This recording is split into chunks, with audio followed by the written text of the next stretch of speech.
Shalom, salam sehat bagi kita semua. Video ini merupakan lanjutan dari pembahasan Bupena 5D tema 8 subtema 1.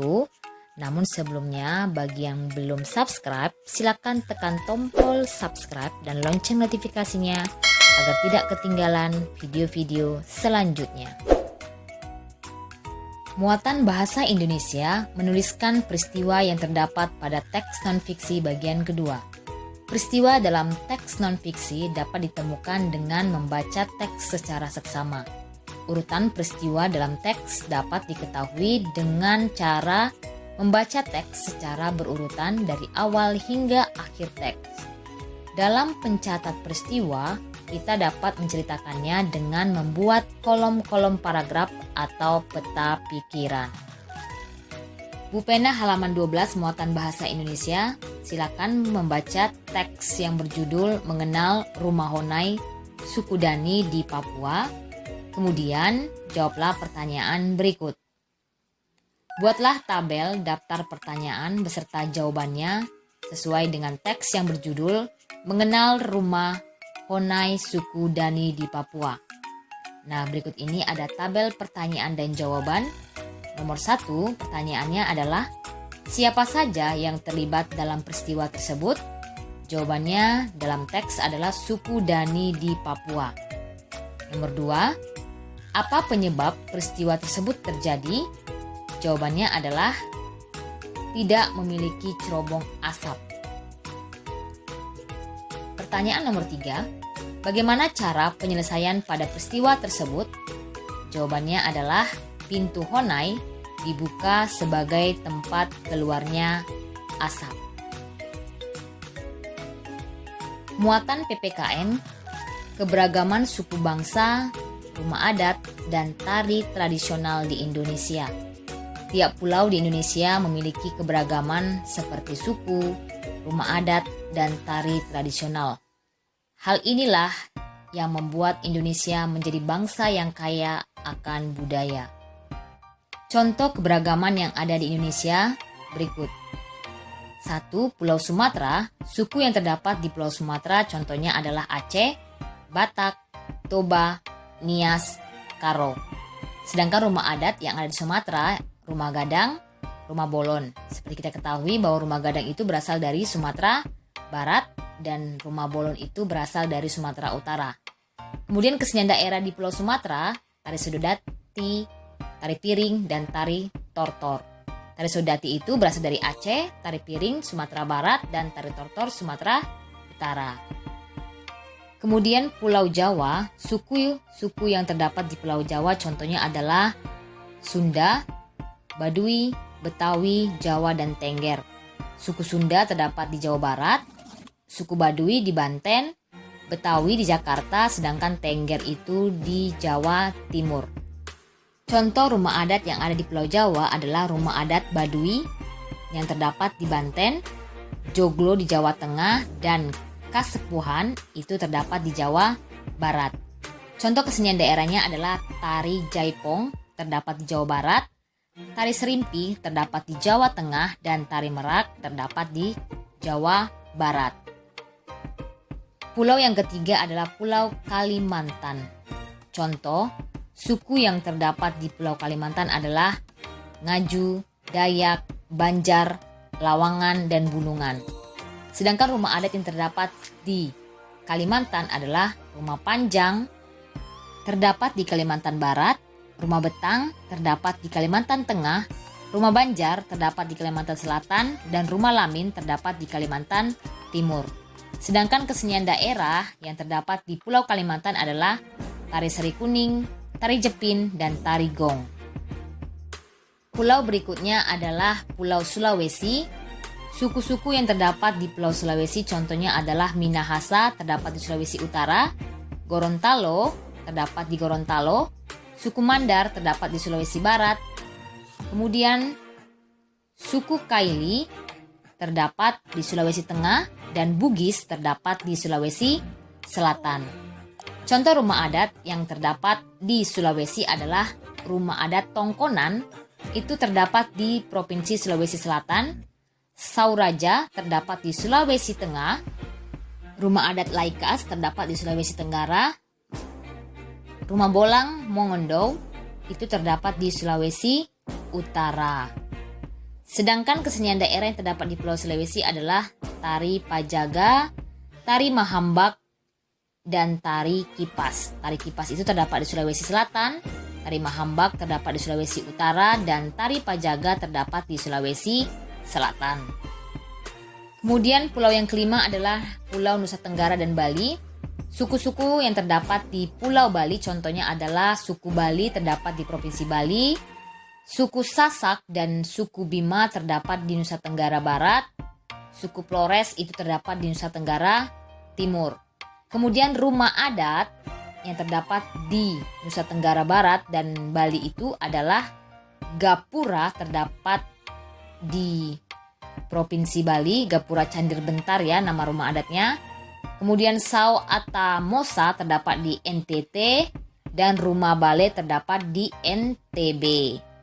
Kesenian daerahnya adalah tari kecak, tari pendet, tari barong itu terdapat di Bali dan tari lenggo terdapat di Nusa Tenggara Barat. Kemudian pulau yang keenam adalah Pulau Papua. Suku Asmat, Dani, Korowai, Arguni, dan Bauzi merupakan contoh beberapa suku yang ada di Pulau Papua. Rumah adatnya adalah Honai dan contoh kesenian daerahnya adalah tari Selamat Datang, tari Musyo, dan tari Perang. Muatan IPS jenis-jenis kegiatan ekonomi masyarakat Indonesia. Berikut adalah contoh-contoh kegiatan ekonomi. Yang pertama adalah kegiatan pertanian dan perkebunan merupakan usaha pengelolaan suatu lahan dengan menanam tanaman budidaya. Contohnya adalah padi, sayur-sayuran, teh, jagung, buah-buahan, dan umbi-umbian. Kemudian peternakan merupakan usaha pembudidayaan hewan yang dimanfaatkan secara langsung untuk konsumsi atau diolah menjadi bahan baku. Contohnya adalah misalnya memelihara bebek untuk dimanfaatkan daging atau telurnya. Misalnya lagi memelihara sapi dimanfaatkan untuk dagingnya ataupun susunya. Kemudian yang ketiga adalah perikanan. Perikanan itu merupakan usaha penangkapan dan pembudidayaan berbagai jenis hewan perairan. Nah, usaha perikanan itu dapat dibagi dua yaitu perikanan darat dan perikanan laut. Kegiatan ekonomi berikutnya adalah perhutanan, merupakan usaha pengelolaan sumber daya hutan untuk memenuhi kebutuhan manusia. Contohnya adalah memanfaatkan kayu jati, damar, dan rotan diubah menjadi bahan baku mebel atau bahan untuk membangun rumah. Kemudian kegiatan ekonomi pertambangan adalah usaha menggali dan mengelola sumber daya dari dalam bumi. Hasil pertambangan dikelompokkan menjadi 3 yaitu mineral logam, mineral non-logam, dan sumber energi. Bupena halaman 15 muatan IPS. Soal nomor 1, amatilah gambar-gambar yang ada di Bupena halaman 15. Setelah itu tuliskan hasil pengamatanmu pada kolom yang disediakan. Nah, berikut ini ada jawabannya ya. Yang pertama, A itu jenis usahanya adalah pertanian. Hasil usahanya berupa padi dan manfaatnya adalah sebagai sumber pangan. Kemudian B, jenis usahanya adalah peternakan. Hasil usahanya itu daging dan telur. Manfaatnya adalah sebagai sumber pangan, terutama protein ya. Kemudian C, jenis usahanya adalah perkebunan, di mana itu adalah hasil usahanya adalah teh. Manfaatnya dapat diolah menjadi bahan baku minuman teh. Kemudian yang D, jenis usaha perikanan, hasil usahanya adalah ikan. Manfaatnya adalah sebagai sumber pangan. Yang E, jenis usahanya adalah pertambangan. Hasil usahanya bisa berupa mineral logam, mineral non-logam, dan sumber energi. Manfaatnya adalah sebagai bahan bangunan, sebagai bahan peralatan rumah tangga, alat elektronik, dan perhiasan. Jenis-jenis kegiatan ekonomi masyarakat Indonesia. Selain di bidang agraris atau pertanian, masyarakat juga melakukan kegiatan ekonomi di bidang lain sebagai berikut. Yang pertama adalah bidang perindustrian, merupakan usaha mengelola bahan mentah menjadi barang setengah jadi atau bahan jadi. Jadi perindustrian ini dapat dilakukan secara sederhana di rumah atau juga secara besar di pabrik.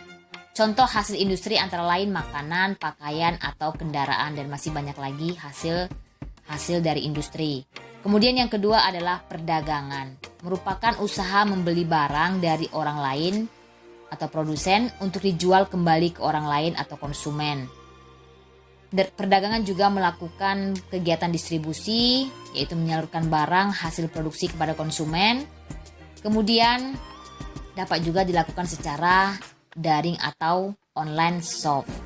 Yang ketiga adalah kegiatan ekonomi jasa, merupakan usaha berupa pemberian layanan kepada orang lain. Contohnya adalah jasa kesehatan, jasa keamanan, dan jasa pendidikan. Berikut ini adalah jawaban dari pertanyaan Bu Pena halaman 17 muatan IPS. Di situ ada jenis kegiatan ekonomi masyarakat berdasarkan gambar. Yang pertama adalah kegiatan yang dilakukan melukis di vas. Ciri-cirinya adalah dapat dilakukan secara sederhana di rumah. Contoh barang yang dihasilkan adalah vas bunga. Kemudian gambar yang kedua, kegiatan yang dilakukan adalah menjahit kain. Ciri-cirinya adalah dilakukan secara besar di pabrik. Contoh barang yang dihasilkan adalah pakaian. Gambar yang ketiga adalah kegiatan yang dilakukan mengecat dinding. Ciri-cirinya adalah memberikan layanan kepada orang lain atau jasa ya. Contoh barang yang dihasilkan adalah dinding menjadi berwarna. Soal nomor 2, menurut pendapatmu termasuk bidang apakah jenis kegiatan pada gambar tersebut? Gambar 1 dan 2 merupakan kegiatan perindustrian dan gambar ketiga merupakan jasa properti. Soal nomor 3, apakah manfaat usaha tersebut bagi lingkungan sekitarnya? Jawabannya adalah dapat menghasilkan barang kebutuhan manusia dalam jumlah besar dan cepat, dan sumber daya alam dapat terkelola dengan baik. Soal nomor 4, sumber daya apa yang dimanfaatkan oleh jenis usaha ekonomi masyarakat dalam gambar tersebut? Gambar 1 itu adalah tanah liat, gambar 2 kain, dan gambar 3 adalah cat. Selanjutnya menuliskan peristiwa yang terdapat pada teks non-fiksi. Cara membuat peta pikiran berikut. 1. Tuliskan satu tema besar pada bagian tengah kertas. Ini akan menjadi tema besar peta pikiran. Yang kedua, buatlah cabang dari tema tersebut terlebih dahulu. Tujuannya untuk memastikan ada ruang yang cukup untuk menuangkan gagasan dalam bentuk peta pikiran. Kemudian yang ketiga, setiap cabang pada peta pikiran haruslah dituliskan dalam satu kata atau frase saja. Materi berikutnya adalah pentingnya keberagaman jenis kegiatan ekonomi dalam masyarakat, muatan PPKN. Keberagaman jenis di Indonesia memberikan banyak manfaat bagi masyarakat. Dengan jenis usaha kegiatan ekonomi beragam, masyarakat dapat bekerja sama dalam memenuhi kebutuhan sehari-hari. Setiap daerah dapat saling melengkapi kebutuhan satu sama lain. Contohnya adalah pada gambar peternak sapi dapat bekerja sama dengan pedagang di pasar sehingga daging sapi dapat dikonsumsi oleh masyarakat di berbagai daerah di Indonesia. Hal tersebut menunjukkan hubungan kerja sama yang terjadi antara kegiatan ekonomi di bidang agraris dan perdagangan. Kita harus dapat menghargai setiap kegiatan ekonomi yang ada di lingkungan sekitar kita. Sikap menghargai diantaranya adalah yang pertama, membayar sesuai dengan tarif atau harga barang atau jasa. Yang kedua, menjaga kebersihan sehingga meringankan pekerjaan-pekerjaan petugas kebersihan. Kemudian yang ketiga, memberikan masukan berupa kritik atau saran secara santun terhadap hasil pekerjaan orang lain. Muatan SBDP mengidentifikasi lagu tangga nada diatonis mayor. Untuk dapat mengidentifikasi lagu dengan tangga nada diatonis mayor, kamu dapat melakukan dengan cara berikut. Yang pertama, amati nada dasar dan interval lagu. Kemudian nyanyikan lagu dengan ketukan yang tepat. Dengan menyanyikan lagu, maka kamu akan memahami sifat lagu tersebut. Menceritakan kembali peristiwa yang terdapat pada teks non-fiksi muatan bahasa Indonesia. Langkah-langkah mengidentifikasi peristiwa penting dari sebuah teks berikut. Yang pertama, carilah teks yang berkaitan dengan peristiwa yang ingin diketahui. Yang kedua, bacalah teks tersebut dengan teliti dari awal hingga akhir teks. Yang ketiga, dalam proses membaca, cermatilah pokok-pokok informasi yang dapat menjelaskan peristiwa dalam teks. Yang keempat, catatlah informasi tersebut dalam bentuk poin-poin, peta pikiran, atau diagram alir. Yang kelima, tuliskan peristiwa-peristiwa yang telah kamu temukan dengan bahasamu sendiri sesuai dengan urutan dalam teks. Bacalah teks yang berjudul Tahapan Siklus Air pada buku pena halaman 22 dan 23. Kemudian tuliskan peristiwa penting yang terdapat pada cerita tersebut secara berurutan. Berikut ini jawaban dari pertanyaan yang pertama. Peristiwa penting pada teks Tahapan Siklus Air. Kita bisa buat pertanyaan dan jawabannya untuk mengetahui peristiwa pentingnya. Yang pertama, pertanyaannya adalah mengapa peristiwa tersebut selalu terjadi secara terus-menerus? Jawabannya karena siklus air memegang peran penting bagi kelangsungan hidup organisme di bumi. Yang kedua, pertanyaannya adalah bagaimana peristiwa tersebut dapat terjadi? Jawabannya adalah siklus air dari bumi ke atmosfer dan kembali lagi ke bumi. Yang ketiga, apa saja tahapan yang terjadi pada peristiwa tersebut? Jawabannya adalah tahapannya yang pertama penguapan atau evaporasi, yang kedua pengembunan atau kondensasi, dan yang ketiga hujan atau presipitasi. Menjelaskan keberadaan air di permukaan bumi muatan IPA. Di daratan, air hujan dapat langsung mengalir ke sungai atau danau dan ada juga yang diserap oleh tanah. Proses penyerapan air ke dalam tanah dinamakan infiltrasi. Sungai merupakan sumber air yang banyak dimanfaatkan oleh makhluk hidup. Sungai terbentang dari hulu ke hilir. Hulu merupakan bagian awal terbentuknya sungai, sedangkan hulu sungai berasal dari wilayah pegunungan. Bagian hulu biasanya memiliki mata air. Hilir merupakan bagian akhir sungai yang terletak berdekatan dengan laut. Berikut ini ada beberapa contoh pemanfaatan sungai. Yang pertama adalah sarana transportasi air. Yang kedua adalah pengairan sawah atau irigasi. Dan yang ketiga adalah media tambak ikan dan udang. Pentingnya sikap saling menghargai dan menghormati keberagaman di lingkungan sekitar. Ayo ingat kembali semboyan Bhinneka Tunggal Ika yang mengingatkan kita bahwa meskipun kita berbeda-beda tetapi tetap satu jua. Sikap saling menghargai dan menghormati dapat diwujudkan dengan hal-hal berikut. Yang pertama adalah menyaksikan pertunjukan kesenian daerah lain. Yang kedua, berteman tanpa membedakan suku, budaya, maupun agama. Yang ketiga, mau mempelajari kebudayaan Indonesia yang berbeda dengan budayanya sendiri. Dan yang keempat, menghargai orang lain yang sedang menjalankan ibadah atau upacara adat meskipun berbeda dengan kita. Muatan SBDP mengidentifikasi lagu dengan tangga nada diatonis minor. Pada gambar di atas dapat dilihat bahwa jarak susunan nada pada tangga nada minor yaitu 1, setengah, 1, 1, setengah, 1, 1. Tangga nada minor bersifat sedih dan kurang bersemangat. Demikianlah pembahasan kita pada hari ini. Terima kasih. Shalom.